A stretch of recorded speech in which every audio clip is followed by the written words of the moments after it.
Em 1843, um lavrador, a roçar mato, pôs a descoberto uma ânfora de prata contendo uma argola em ouro, uma espécie de crescente de prata e 72 moedas romanas em prata. Foi este providencial acaso que permitiu a descoberta e posterior exploração do castro de Romariz, classificado como imóvel de interesse público, Decreto-Lei de 20 de março de 1945.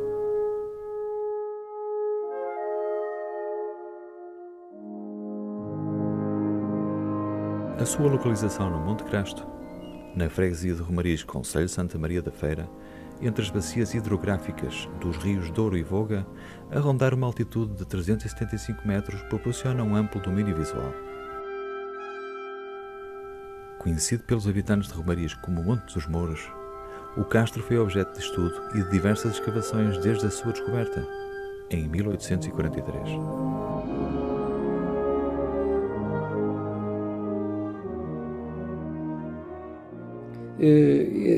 O aparecimento deste tesouro em 1843 levou à escavação por parte do então Presidente da Câmara da Feira de um conjunto de 16 construções, segundo as crónicas.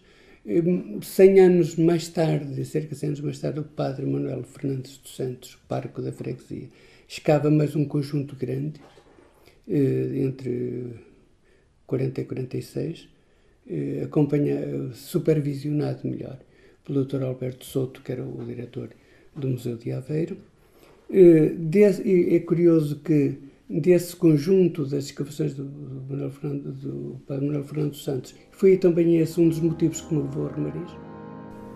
Estas escavações, promovidas pelo pároco de Romariz, Padre Manuel Fernandes dos Santos, puseram a descoberto uma parte considerável das construções atualmente visíveis e permitiram a recolha de uma quantidade assinalável de materiais.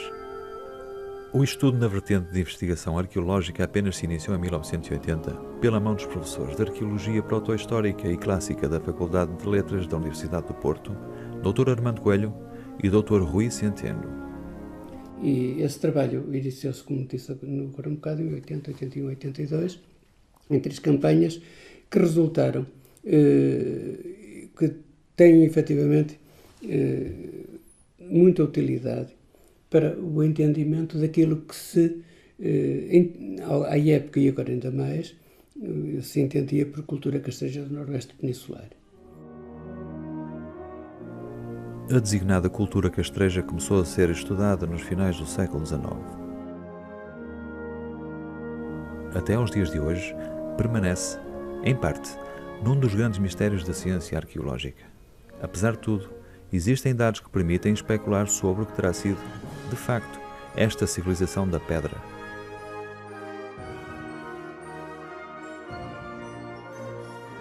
Com a quebra da produção e a circulação do bronze em 600 a.C., as comunidades proto-históricas da região parecem ter-se isolado cada vez mais. Esse período de isolamento, entre os anos 500 e 200 a.C., poderá justificar a ausência de novidades técnicas nas sociedades que, por sua vez, resultaram numa certa heterogeneidade dos traços culturais neste tipo de sítios chamados hoje de castros. Isto evidencia-se no estilo de construção deste tipo de povoados, assim como nos artefactos tão semelhantes entre si. Não obstante, é precisamente nesse período que essa cultura sedimenta por toda a região e onde nos surge o Castro de Romariz como exemplo.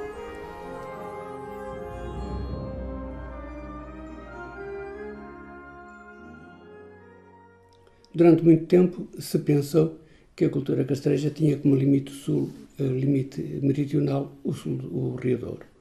E sempre combatemos essa ideia e verificamos concretamente, quer em Castros de Gaia, quer da Feira, quer de Oliveira das Meias, quer de Arouca, quer de toda a região, que se mantém as mesmas características culturais que a norte do Douro.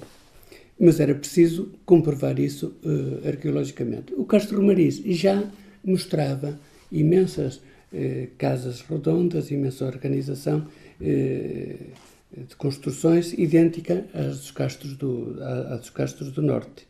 E era até a Estação Arqueológica Sul do Douro com mais unidades arqueológicas visíveis.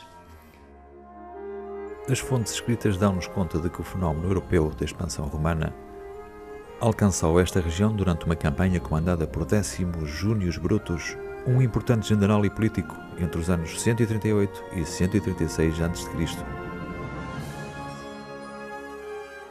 Foi então nesse tempo que esta nova cultura veio a influenciar a paisagem do noroeste peninsular, causando desde logo impacto nos povoados pré-existentes onde agora se estabelecia.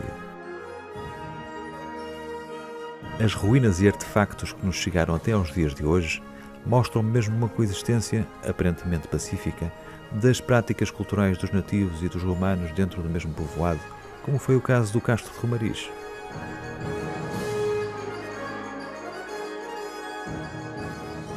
Com a chegada dos romanos, Romariz passa por um momento que outros sítios não passaram, pelo menos não são documentados, que faz parte do contexto das guerras sertorianas, porque o depósito de Romariz começa a ser recolhido, começa a ser entesourado no século II, chega a 74 e acaba. E por 74 nós sabemos que esta região foi palco das campanhas de Sertório, foi o seu general Perpena, que vinha com interesse em tomar o sítio de Cal, que julgamos nós que é o sítio do Porto, do atual Porto. Entre as estruturas habitacionais do Castro, destaca-se pela sua singularidade e dimensão a Domus, uma casa castreja remodelada ao gosto romano entre o final da República e os alvores do Império. No seu pátio foi ainda descoberta uma peça de mobiliário designada de cartibulum, que serviria para colocar recipientes com líquidos, fruta e também para a realização de cultos domésticos.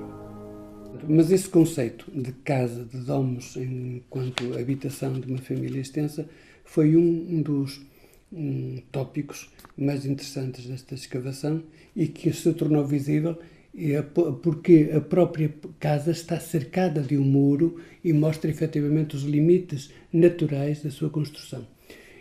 O facto de ela ter alargado com a romanização pode ser que até estejamos efetivamente perante uma casa excepcional no âmbito do Castro. Peças cerâmicas, contas de vidro, uma falcata em metal, moedas, um tesouro de denários republicanos e joias. Dos mais diversos artefactos descobertos no Castro, uma boa parte das peças encontra-se protegida no Museu do Convento dos Loios e disponível para visualização. Os artefactos são peças fundamentais para a compreensão arqueológica do nosso passado. É a partir deles que podemos tentar compreender o dia-a-dia e os aspectos culturais das sociedades antigas. Havia um conjunto de cerâmicas cinzentas, de pasta cinzenta. E aquilo que é mais abundante dentre os produtos indígenas, já feitos à roda, em Romariz e na região, é uma cerâmica cinzenta fina, polida, que se julgava inicialmente que ela seria, que nos apareceu, portanto, em Conímbriga e noutros lados, e que, tendo aparecido em Conímbriga, levou à análise química da sua composição e sugeriram que ela fosse do Barrocal, da zona de Pombal.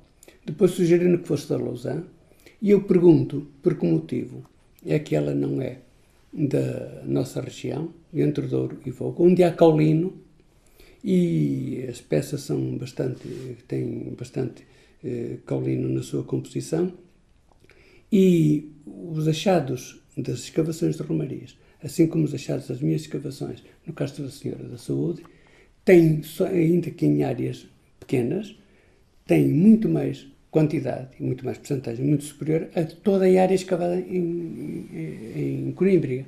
O que mostra que se trata efetivamente de um produto em época romana, quando se tratou de fazer cerâmicas alternativas às cerâmicas vermelhas que vinham de Roma, eles disseram, nós temos aqui as nossas cerâmicas cinzentas, que já têm uma larga tradição. Portanto, há muitas pistas novas, com originalidade, que Romariz e a nossa região pode mostrar e que outros sítios não mostram.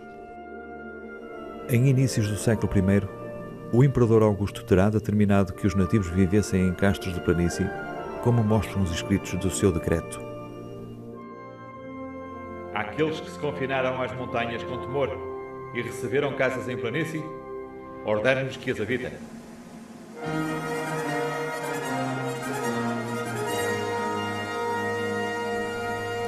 Assim, o castro de Romariz foi abandonado, mas não esquecido. Em pleno século XXI, a sua história continua a ser escrita. Este povoado proto-histórico tem uma elevada importância para a compreensão do nosso passado.